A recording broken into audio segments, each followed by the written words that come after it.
Hello, good evening. Good evening. Man, it's good to be back here. Really is. It's so much. I know I say that all the time, or it seems like I do, and I wonder if you really believe me. We believe you. But it is really a highlight of my day. Except that's not. Is that better? Okay, good. Yeah, just when it's been a few weeks since I've been able to visit with you guys, let me say hello to Freedom Talks. We're excited that you're tuning in out there in the ether world, and I hope that you enjoy that and hit the like, share, been there, done that button, whatever you do on those things. So we welcome you and glad that you're sharing this time together here at John 3:17, and we'll kick off that way. But I can't remember when I was here last, but I think it was before Christmas, which means there are some of you that this is your first experience that I may not know. If I haven't met you, would you just raise your hand a little bit, see how many we got? Okay, not too many. Welcome. My name is Klay. My parents don't know how to spell, obviously. You see that Klay with a K. You don't run into many of those. But it's a pleasure to make your acquaintance and be here. I think you're in a real good spot, a good place. Where you are on the journey, where you are on the path, you may question that occasionally. Okay, that's quite normal. Some days are diamonds, some days are stones. And, some days the hard times, they won't leave us alone. A prophet wrote that in some song. I can't remember who it was. But anyway, it's good to be back with you guys and be here. I think this is mine as well. As usual, I don't really know what I'm going to talk about until I'm kind of on the way up here and I'm driving around. It's usually something that has emerged, during the day that I feel like it's worthwhile. I hope and pray that it is. And then towards the end, like we usually do, we may have a little bit of time for a Q&A, question and answer. So if you got something that's really intriguing to you at the end of this, we'll take a little time and do that. That's good. I'm thirsty. When you think about the situation that we find ourselves in, I'm often talking to people, and they often tell me that they are confused. Do you ever think you've been confused? I tend to think that we are confused about being confused. Because we're really not as confused as we think we are. We often make the mistake, maybe it's a mistake, we often connect the not knowing what's going to happen or not really knowing what's going on as confusion. Does that make sense to you? It's like we say we're confused, but we really just don't know the future. Well, if I know that I do not know the future, I am not confused. I know that I do not know. There's nothing confusing about that. It's very clear that I do not know the future. So what is confusion? Real confusion? Well, we might say it's really not knowing that I don't know. If I don't know that I don't know, that's confusing. If I know that I don't know, quite clear. If I know that I know, that just kind of makes me arrogant. that there are some things that I know. I know that I know. But I also need to know that I don't know everything, which is another truth, wouldn't you say? And so confusion is a word that's thrown around often, but I'm asking you to consider the fact that it is often misused. And it's often kind of replaced with the reality that I do not run the universe, I do not control other people, I do not know the future, and I can't make things happen exactly the way that I want them to happen. Now, I'm offering an idea that there's nothing confusing about that. It's a reality. It's a fact of life, sometimes that I don't like. In the beginning, the book starts out talking about the Great Spirit hovering over the waters. And it's really an interesting term because waters is what comes up in English, but really the term is more accurately interpreted as the Great Spirit is hovering over a mass of confusion and chaos, disorder. The actual word that's used in the original language is more akin to that idea. But when it comes out in English, it says the Great Spirit is just hovering over kind of the waters. Yeah, that's okay. I mean, it's not like a mistake or anything. It just it robs us of maybe some of the depth of what might be going on, because it appears to me that the Great Spirit can be characterized as a spirit of order, of proper relations, a proper place, good orderly direction is another way to look at it. And so we have a contrast between good orderly direction and chaos and confusion. Does that make sense? There's a distinction between that. And it seems as if Yahweh, the Great Spirit, or the God of order and direction, somehow evokes a creation from that distinction.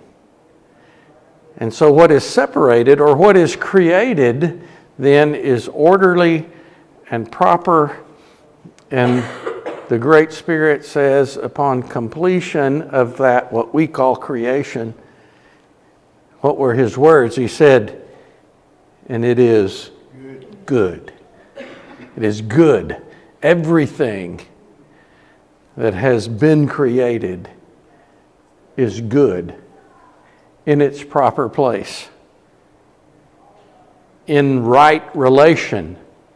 Everything is good.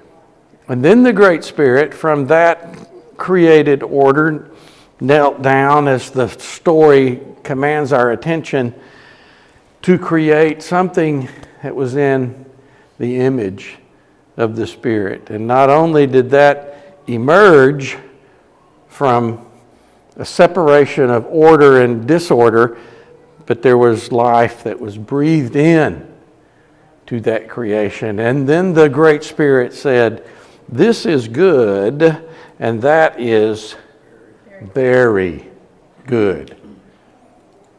We, as image bearers of the Great Spirit, are very good. That's hard for people to accept sometimes, that by design, we are very good. I'm going to tell you, I have not always behaved in a way that would be classified as very good. That's a reality. That's a fact. But that behavior, there's a distinction between that behavior and the essence of what I am. What I am and what you are is very good even though what I have done has not always been very good. So I want you to hold that distinction and that idea as we kind of move towards, wherever it is we're going. We'll figure out maybe an orderly direction here in a minute. But in the beginning, we have that play out. And I think I really like the idea of good and very good, because I think it informs our aim, our aiming point, if you will. There's a target out there somewhere, and I guess it's paradise or everlasting life or love realized, or however we want to say or talk about it, but there's a target out there, and targets don't really move, they're just out there. Okay, what I can do is work and tend to and pay attention to the aim, my aim. AIM might be something like, if you think of an acronym, AIM, it might be something like attitude in motion or awareness in motion. Maybe action in motion, maybe always in motion.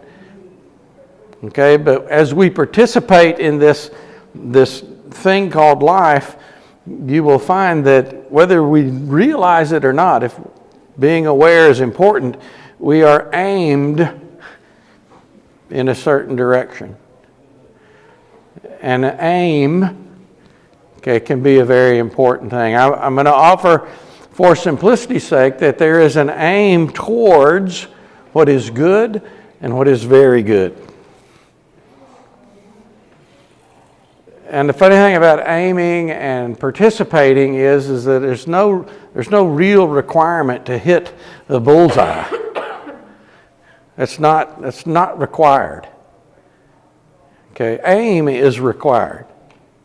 Where it hits, it's going to vary. For a while, I lived my life more like fire, ready, aim.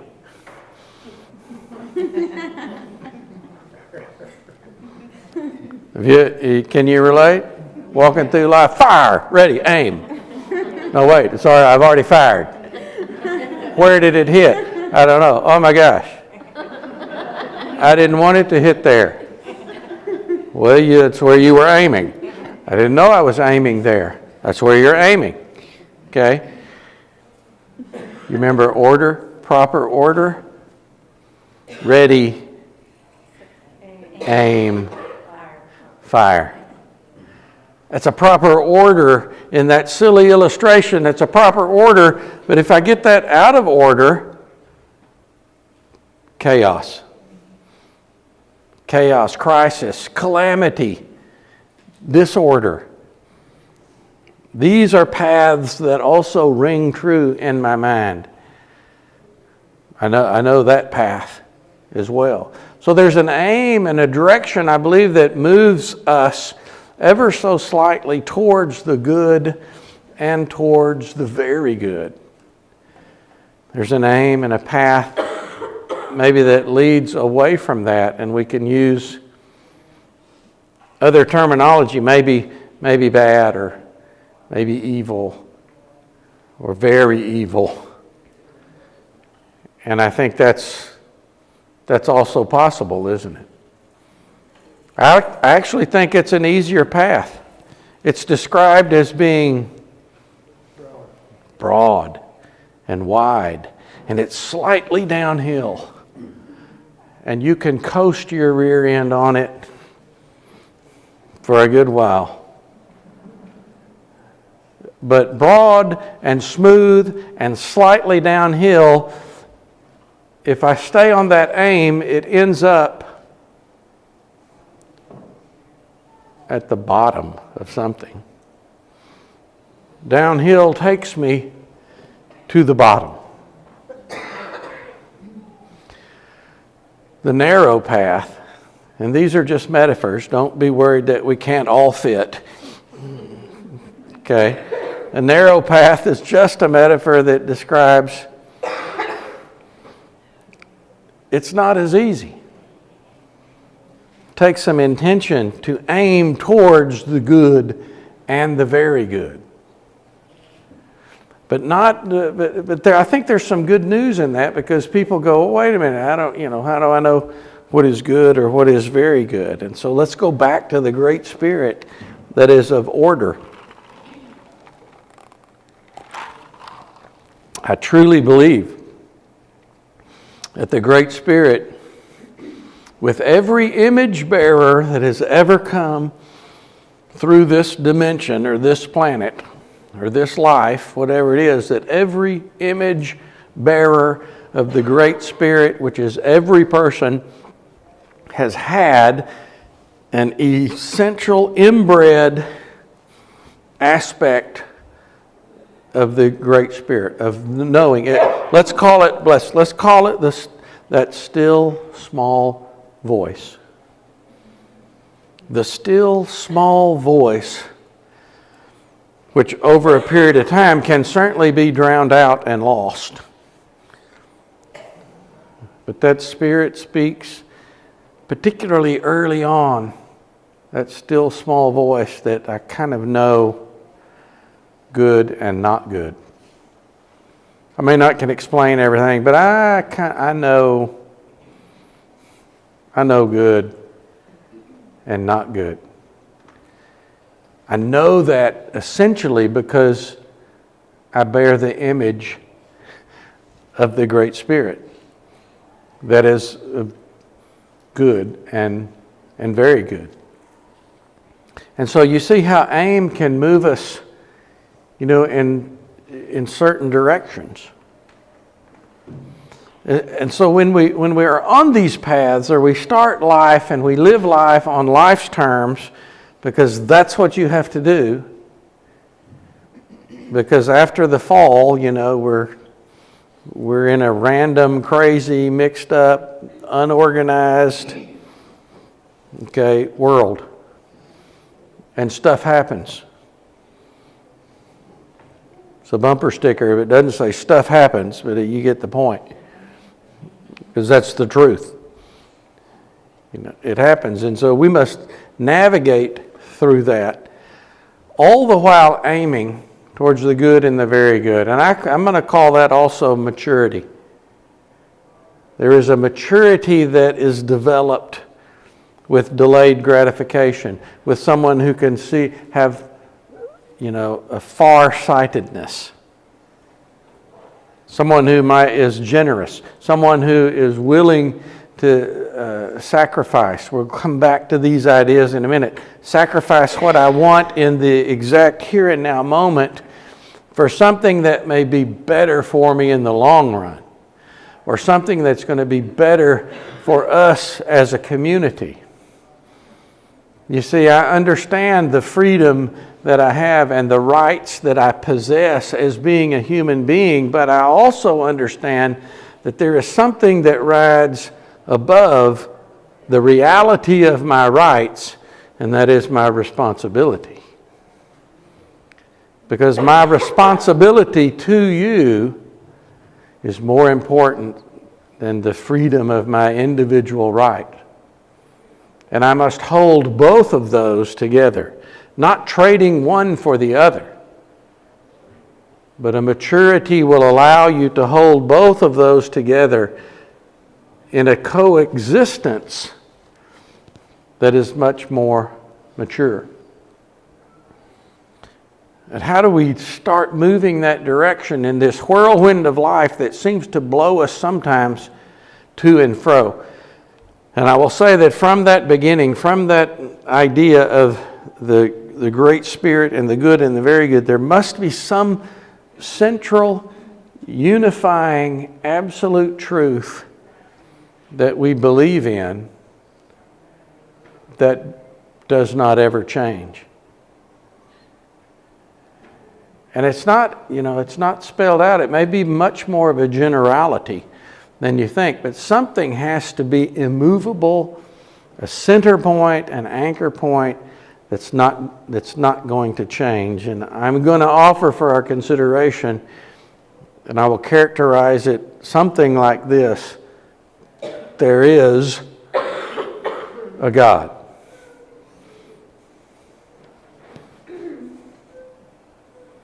It ain't me.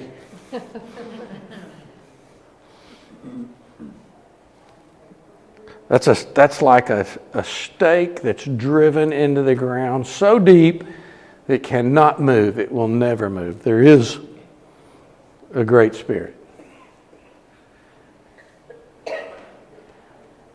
The songwriter would say, maybe, and you might be familiar with this, there is a God. He is alive. In him we live. Have you heard this? And we survive. With the rest of the verse, since I'm on a roll, now I'll forget it.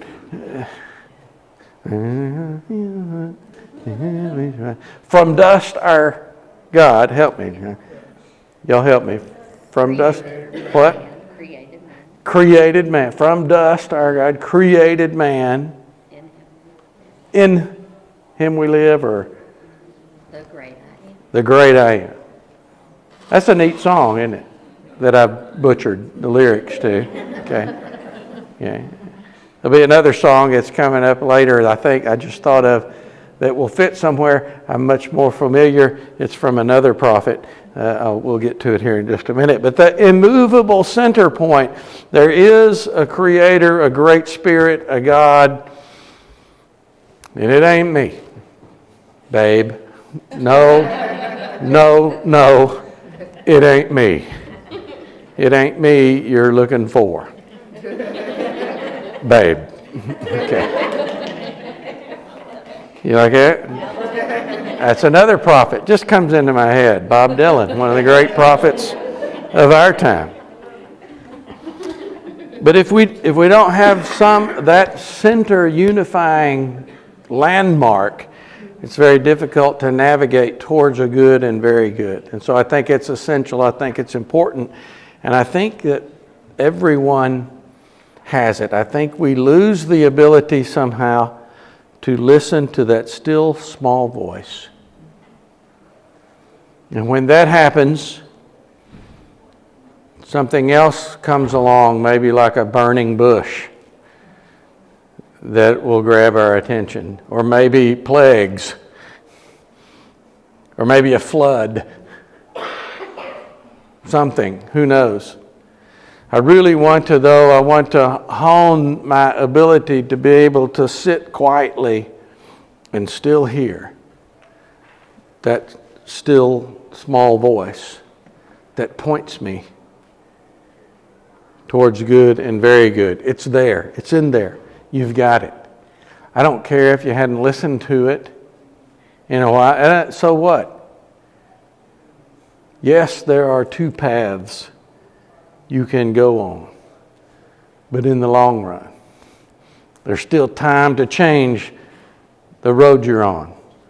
Y'all pick that one up? Y'all know who know that one yet? That's Led Zeppelin. We're full of prophets tonight. All right, I got to get off of that.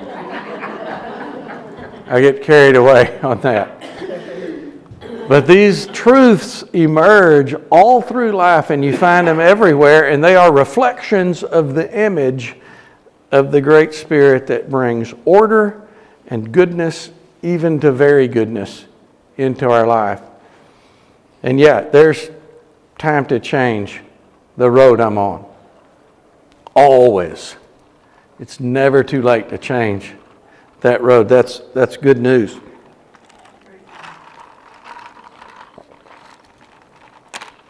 We find ourselves in that situation, and so often, in that story, and I want to invite you, if you want some really cool reading, okay, go back and read those scriptures, but don't forget everything they told you at church. Well, maybe not everything, but don't read it through that lens. Don't read it like it's a history book about a story of a bunch of people that lived umpteen jillion years ago that you don't know and you don't get. I mean, that story is my story. It's about me. When you read through there, you're reading your story. And if we can't take the meaning of those metaphors and apply it to what's going on in my life, then I don't know really what the purpose is. I wouldn't use it. Don't build a Tower of Babel with it, like some religious people want to do. They're building their own Tower of Babel and understanding and interpretations and telling people what is and what isn't. I don't think that's the purpose, but that's for another discussion. See, there was a time after we left the garden, and there was a man, his name was Abram. Have you heard of him? Later to be called Abraham. And there was a bunch of name changing going on back there.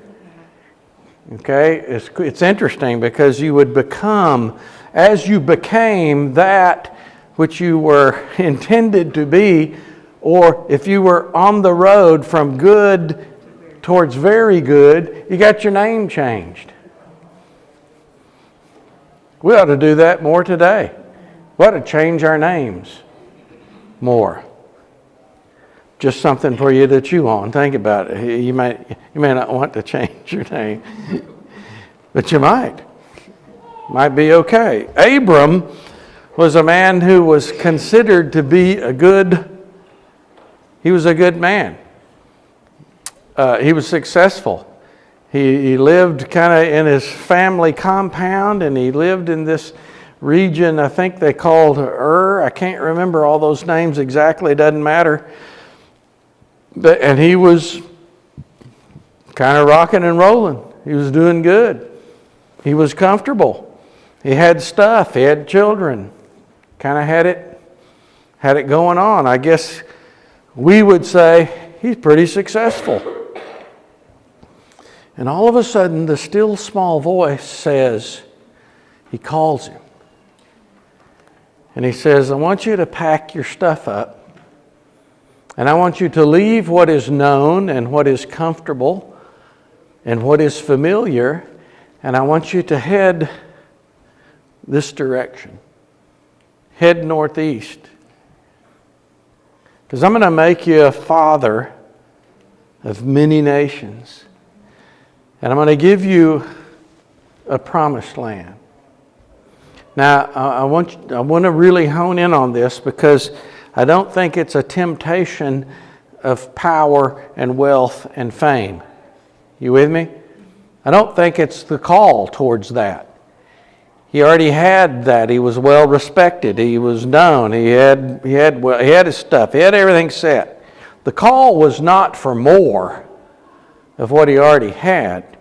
I think the call speaks to an essence, the image of the Great Spirit, and that is the adventure. He was called to the adventure of pursuing that which is very good. And the still small voice beckons you and me to set out. Leave what is familiar, leave what is known, leave what is comfortable. Even when that can also be miserable. You know what I'm saying? Even if what I know is comfortable, even if what I know is kind of miserable. And it's hard to leave. You know what I mean? It's hard to leave it. It's hard to strike out on the adventure. And I don't know, he goes, but where are we going? I'll tell you when I'm ready. What are we going to do? Don't worry. How are we going to survive? Whatever. Pack your stuff up. Let's go. He speaks to the spirit of adventure that lies deep within all of us. Life can stomp that spirit of adventure out of you. I'm calling for it to come back. I'm calling for it to come back, particularly to you guys, because you've already started. You've already struck out. You've already answered the call of adventure to change the road you're on. You don't know how you're going to get there. You don't know what it's going to look like. You don't even know which way to turn. And I'm telling you, that's okay. All you got to do is follow. Follow what? And the answer was, I'll show you. Think of the spirit of adventure that calling spoke to. And he packed his family up and he packed his stuff up and he just started out. And he followed. I don't know exactly how it was even communicated, but the point is,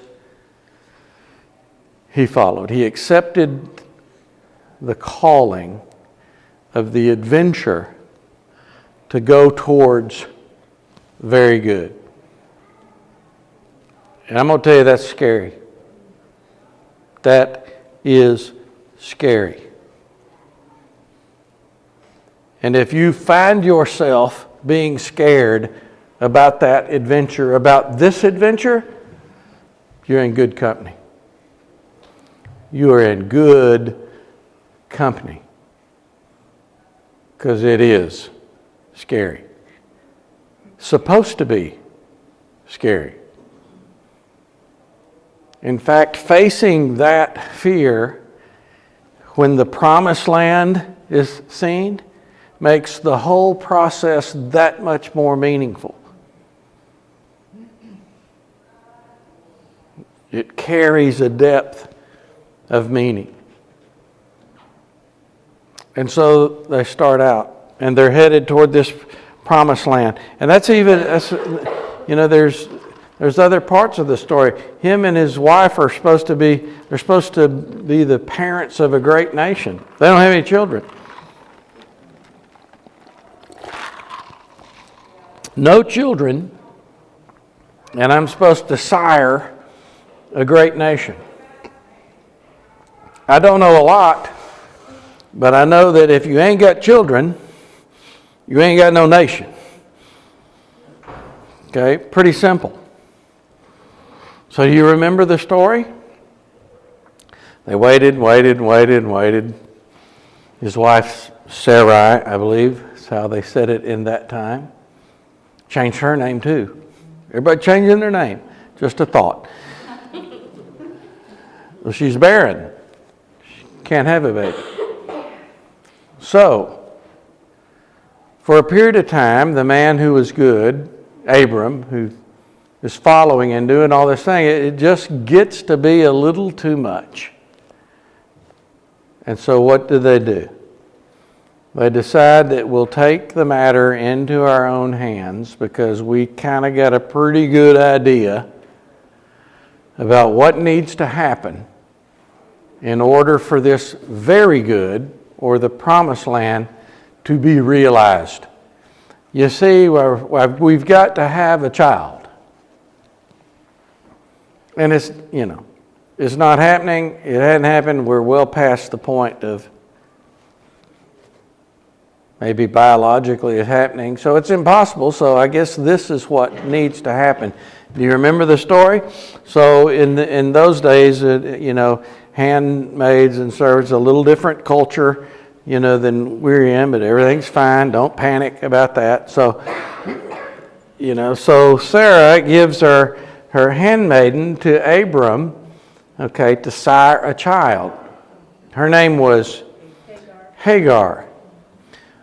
Well, some things never change or have never changed, because even though culturally that's pretty normal, when Hagar gets pregnant, all of a sudden her and Sarah are kind of, they don't like each other that much anymore. And so the plan, which is going to plan, according to them, starts to breed tension.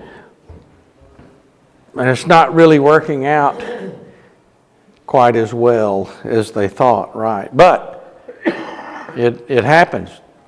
They pushed their agenda. and Hagar gave birth to a son.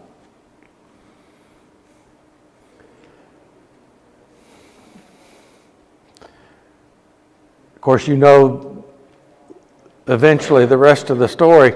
Sarah also becomes pregnant at a pretty old age. The angel, I believe, said, "You're going to get pregnant," and this is so funny. She laughs. She laughs at the angel, which is what changed her name. It means laugh at God. But she becomes pregnant. And so I guess the point of this is I want you to think about our lives as we move in and out of connection with the Great Spirit and doing what we think we should do or need to do, as opposed to just following that simple path of order. We can kind of make a mess of things. These two, Hagar was not left out in the cold. You can talk about it any way you want to, but the Great Spirit said, you're not being thrown away. Your son will father a great nation too. Have you ever thought about we're still kind of dealing with that tension today? Is that crazy? That's crazy. That tension from Abram and Sarah taking matters into their own hand still has ramifications and implications today in our life, right now. It was on the news this evening. It almost blows your mind. I don't have a real solution except love everybody. I don't have a solution for this world's problem except that, what the Great Spirit said. And that is it. That is the only thing. But the case in point here tonight, okay, is our call to adventure and our willingness to stick to that path that stretches to good and to very good. And I must have a center point that does not change. I must have a spirit of adventure that rises just a little higher than my spirit of fear and allows me to take at least one step at a time on a path that I ain't really sure where I'm going. That's real life. That's not confusion. I don't know where I'm going. Maybe not today, not tonight, maybe not tomorrow. I ain't real sure where I'm going. Can't even tell you the direction. But I will tell you this. I believe there's a God and I'm not Him. And I believe there's a very good. And if I grow in some type of maturity, my aim will take me that direction. They had a child. Eventually, they had a child, did they not? What was his name? Was it Isaac? Was that it? Probably changed his name too, sometime in the story. And I want you to think of this along with the other things we talked about, because the journey, the adventure towards the good and the very good requires this ingredient. They finally got a son. They were well on in years. The promise was being fulfilled along with the mess that had been made. And the strangest message came from that still small voice, and it said, "Take your son to this mountain and sacrifice him." Now, those of us who have children cannot hardly comprehend that, and that's okay. We're not supposed to comprehend that except the gravity of the sacrifice. That's a big, meaningful sacrifice, right? You see, sacrifice was an essential part of the journey and had been all the way back to after we were kicked out there with Cain and Abel, you know. That sacrifice started a pretty big tension there, too, between those who would follow good and very good and those that would follow not good. The followers of Cain. Those who were power hungry and pleasure seeking and instant gratification, and doesn't matter the consequences, those followers of Cain. The sacrifice he gave was not of the best. You see, sacrifice called for sacrifice. So I bring the best. I would bring the best, and I would bring the most meaningful, and I would bring the very thing that I think possibly is the entire solution, the answer, the promise. The Great Spirit calls Abram to sacrifice the very thing that fulfills the promise. Put it on the altar and sacrifice it. It was not, they call it a test, and I guess it was in a way, but that's too simplified of an idea. No, it was a willingness. It was a willingness to follow in the face of absolute uncertainty and doesn't make any sense. This is not the way to go. It does not make sense. This is uncertain, and I do not know what you're doing or talking about or meaning, but I will follow anyway. And that was a struggle. That was a real wrestle if you read the story. To take what fulfills the promise, whatever it was. In the story, it's a son that's going to be many nations. In our life, it may be something else. It's the same story. To take the very thing that we think is the answer and sacrifice it. The question for myself is, what am I willing to sacrifice towards the good and the very good? Because it will take sacrifice. We don't talk enough about sacrifice. We don't use it, I think, appropriately. If you fast forward through the story, there's an ultimate sacrifice at some point in time in history, right? Mm-hmm. How meaningful was that? It's the same story. It's just replayed from Abraham's son to the Son of the Great Spirit. Replayed into my life, into your life. It's the same story.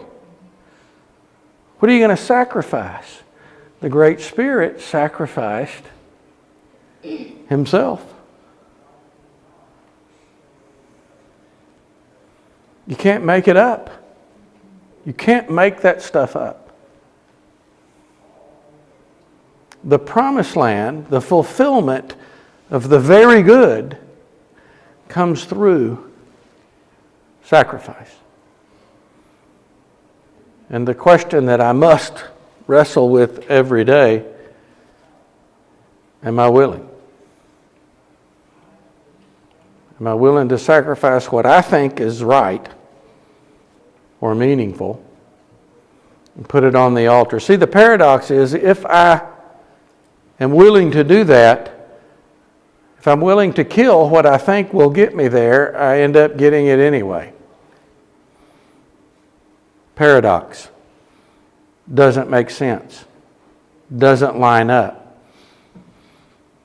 Through his wrestling, Abraham took his son and bound him up and laid him on the altar, even with the son questioning, like, why? I've seen sacrifices, and this is not where I usually stand. What's going on here? He puts him on the altar and he sacrificed him. He goes, yeah, but no, he didn't. Yeah, no, he did. Because the story says he came down with full force with his hand towards his son, knife in hand. And the angel stopped him. Abraham did not stop. He sacrificed his son. And he got him back. It was the willingness to give it up that allowed him to get what he always wanted, what he dreamed of. Knife in hand, it must come down. And trust in the Great Spirit and the promise of the very good.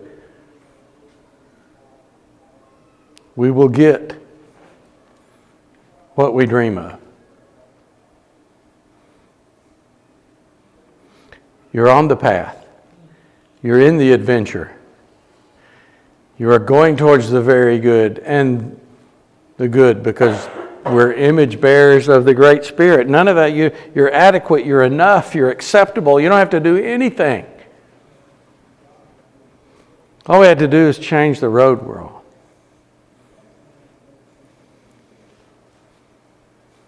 And you've done it. You've done that. The rest is good news.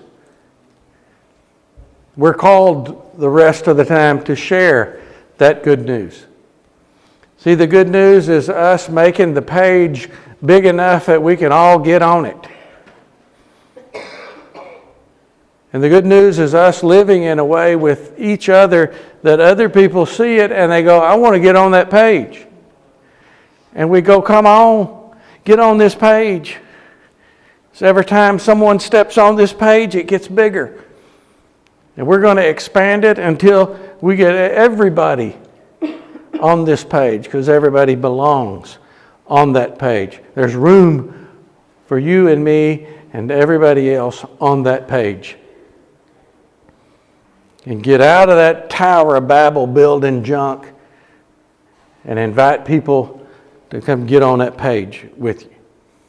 That's our call for adventure. That's our call to share the good news. And I commend you highly for your courage, your bravery, for your attitude, for your awareness. I commend you when you feel like nothing's going right, but you take a step anyway. When you listen to that call of adventure and that's like, that may be as far as I go today. I commend you for that. That spirit of adventure will take you through. There is a God, and amen. The call has always been to follow. That's what Jesus said when he came. Dump all of that religious stuff. I have fulfilled all the Scripture, which means, and I'm going to get in trouble, but I'm on a roll. I have fulfilled all the Scripture, which means we don't need Scripture no more. Not to follow. Follow Jesus. The commandments were love God, all heart, soul, mind, love your neighbor as yourself. All you need to know. I'm not devaluing the Scripture, don't panic. Or panic if it helps. I'm in trouble all the time anyway. You understand what I'm saying? Yeah. He came and fulfilled it. He said, just follow. Follow me. His metaphor was pick up your cross and follow me. What does that sound like? Sacrifice. Pick up the instrument of your death.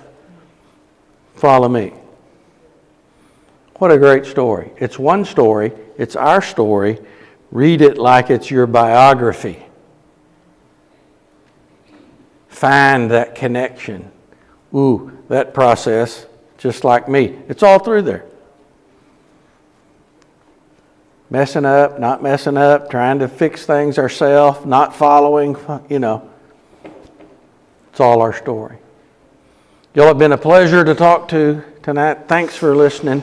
I'm coming back next week, unfortunately. Okay, I hope y'all show up. Okay, but I'm coming back next week and we'll come up with something else, maybe to build on this idea.